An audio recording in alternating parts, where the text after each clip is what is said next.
हाय, मैं हूं विकास और आप देख रहे हैं कॉमर्स फंडामेंटल। आज की हम क्लास में हम करेंगे ऑब्जेक्टिव्स ऑफ फाइनेंशियल मैनेजमेंट, यानी एक फाइनेंशियल मैनेजमेंट में एक फाइनेंशियल मैनेजर का क्या ऑब्जेक्टिव होना चाहिए। एक फाइनेंशियल मैनेजर तीन टाइप के डिसीजन लेता है, जिसमें हम कह सकते हैं इन्वेस्टमेंट डिसीजन, फाइनेंसिंग डिसीजन और डिविडेंड डिसीजन। जो इन्वेस्टमेंट डिसीजन है वो इन्वेस्टमेंट से रिलेटेड है, यानी लॉन्ग टर्म इन्वेस्टमेंट क्या रहेगी, शॉर्ट टर्म इन्वेस्टमेंट क्या रहेगी।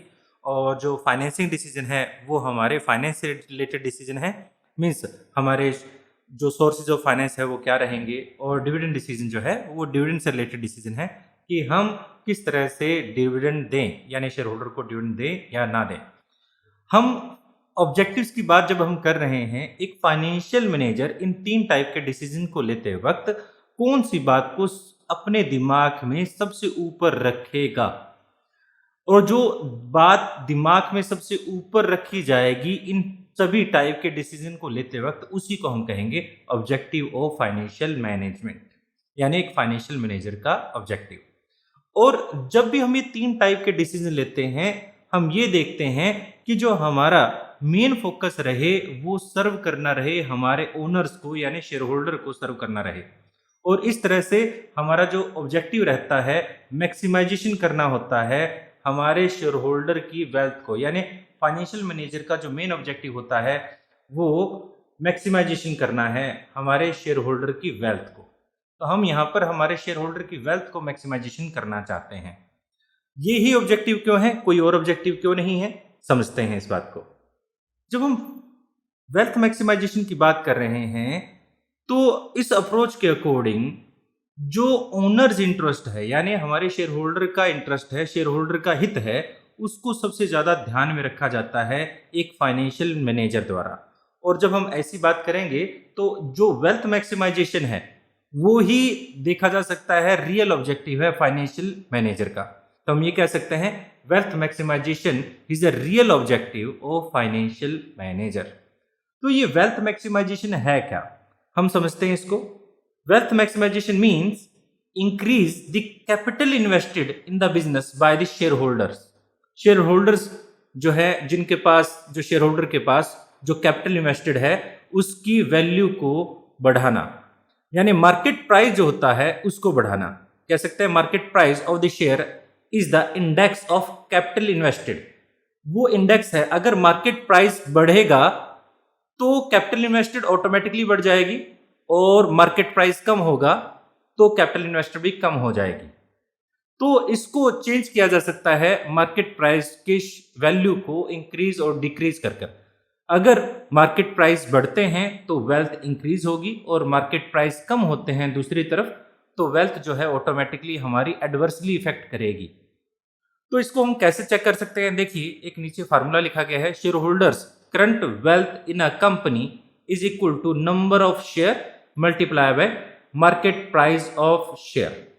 मान लीजिए एक कंपनी है, एक्स पर्सन है, और एक्स पर्सन एक कंपनी में 100 share, 100 rupees per share, 10,000 rupees वो इन्वेस्ट करता है। 10,000 रुपीज वो इन्वेस्ट करता है। अगर मान लीजिए यहां पर ये 100 जो था वो हमारे पास प्राइस था। अब मान लीजिए किसी वजह से हमारा जो हम डिसीजन ले रहे हैं उन वजह से जो प्राइस है, मार्केट प्राइस है, वो इंक्रीज होकर 100 से इंक्रीज होकर 120 हो जाए, तो एक शेयर होल्डर की वेल्थ जो है वो 12,000 हो जाएगी।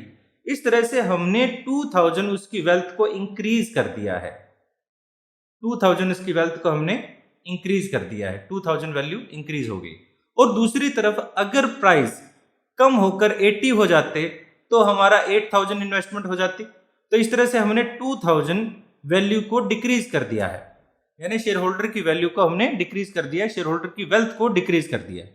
एक तरह से जो भी हम डिसीजन लेंगे वो सारे के सारे, यानी जो भी हम फाइनेंशियल डिसीजन लेंगे वो सारे के सारे इस तरह से ऑप्टिमाइज किए जाएं कि हमारे शेयर होल्डर की वेल्थ किसी ना किसी तरीके से बढ़े। कहने का मतलब ये है कि अब हम ये बात जान चुके हैं, वेल्थ मैक्सिमाइजेशन करना ही हमारा मेन ऑब्जेक्टिव रहता है, और वेल्थ मैक्सिमाइजेशन को प्राइस को, यानी मार्केट प्राइस को इंक्रीज करके किया जा सकता है। और जब भी हम हमारे ये तीन प्रकार के डिसीजन ले रहे हैं यानी इन्वेस्टमेंट डिसीजन ले रहे हैं या फाइनेंसिंग डिसीजन ले रहे हैं या डिविडेंड डिसीजन ले रहे हैं, हम उनको ऑप्टिमाइज करेंगे, इस तरह से ऑप्टिमाइज करेंगे कि हमारे जो शेयर होल्डर है उसकी वेल्थ इंक्रीज हो। कहने का मतलब देखिए, जब हम इन्वेस्टमेंट डिसीजन की बात कर रहे हैं तो हम इन्वेस्टमेंट डिसीजन लेते वक्त, यानी कहने का मतलब आप लॉन्ग टर्म एसेट्स में या फिर शॉर्ट टर्म एसेट्स में इस तरह से इन्वेस्ट करोगे कि कहीं ना कहीं वो प्रॉफिटेबल रहे। अगर वो प्रॉफिटेबल नहीं है तो आप उनको इन्वेस्ट नहीं करोगे। दूसरी तरफ हमारे पास फाइनेंसिंग डिसीजन में हम नॉर्मली शेयर्स इश्यू करते हैं, फाइनेंस इकट्ठा करते हैं, उसकी कॉस्ट चेक करते हैं। तो जब हम फाइनेंसिंग डिसीजन ले रहे हैं तो हमारे पास जो अलग अलग सोर्सेज ऑफ फंड है उसको इस तरह से हम मिक्स करेंगे कि हमारे पास, जैसे कहने का मतलब जो हमारा डेट है, इक्विटी है, उनको इस तरह से मिक्स करेंगे कि जो कॉस्ट ऑफ कैपिटल है हमारी रिड्यूस हो जाए, कम से कम आए। तीसरी तरफ हमारे पास है डिविडेंड डिसीजन, यानी डिविडेंड डिसीजन कहने का मतलब कंपनी डिविडेंड देना चाहेगी या नहीं देना चाहेगी और क्या चीज उसको फायदेमंद है और शेयर होल्डर जो है जो सेटिस्फाइड भी फील करे, और दूसरी तरफ कंपनी के पास सफिशिएंट रिजर्व भी हमेशा रहे फ्यूचर की अनसर्टेनिटीज को फेस करने के लिए। इस तरह से हमारे पास जितने भी फाइनेंशियल डिसीजन होते हैं वो सभी के सभी फोकस्ड होते हैं wealth maximization of the share holder. तो ये था हमारे पास ऑब्जेक्टिव ऑफ फाइनेंशियल मैनेजमेंट, यानी कहने का मतलब हमारा मेन ऑब्जेक्टिव हमेशा ही फोकस्ड रहता है वेल्थ को बढ़ाने में। और आगे आने वाली क्लासेस में हम इन 3 डिसीजंस के बारे में डिटेल में डिस्कशन करने वाले हैं, जो कि इन्वेस्टमेंट डिसीजन, फाइनेंसिंग डिसीजन और डिविडेंड डिसीजन है। और फिर मिलते हैं किसी और क्लास में। Thanks for watching and have a piece.